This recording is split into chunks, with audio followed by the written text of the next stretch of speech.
আমরা বিএনপি পরিবার নামে একটি সংগঠন, যেটি প্রধান পৃষ্ঠপোষক স্বয়ং বিএনপির ভারপ্রাপ্ত চেয়ারম্যান তারেক রহমান, এই সংগঠনের পক্ষ থেকে আমরা আমাদের চেয়ারম্যানের শুভেচ্ছা নিয়ে, তার সামান্য কিছু সহযোগিতা নিয়ে আমরা তাহের ঠাকুরের পাশে, অসুস্থ তাহের ঠাকুর এবং তার স্ত্রীর কে আমরা দেখে গেলাম, তার পাশে এসে আমরা দাঁড়িয়েছি।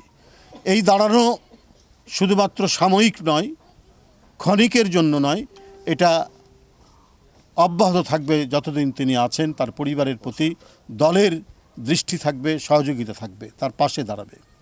আমরা এই ধরনের একজন বরেণ্য মানুষ, যিনি এই দলকে সুসংগঠিত করতে এখানে জীবনপণ লড়াই করেছেন, তার পাশে দল দাঁড়াবে, এটাই স্বাভাবিক ব্যাপার।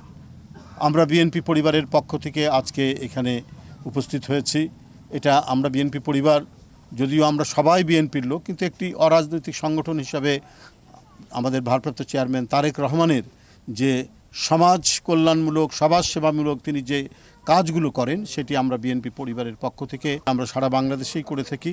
আজকে ওই সংগঠনের পক্ষ থেকে আমরা এখানে উপস্থিত হয়েছি।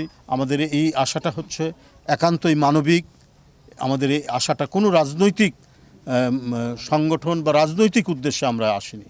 এটা ভারপ্রাপ্ত চেয়ারম্যানের তার যে মানবিক এবং মানবতার পক্ষে তার যে কাজ, সেটারই আমরা বার্তা নিয়ে এসেছি, সহযোগিতা নিয়ে এসেছি।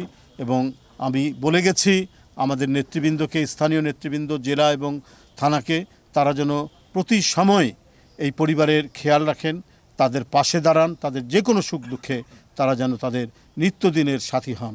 এটাই আমি তাদের সবার সামনে বলে গেছি।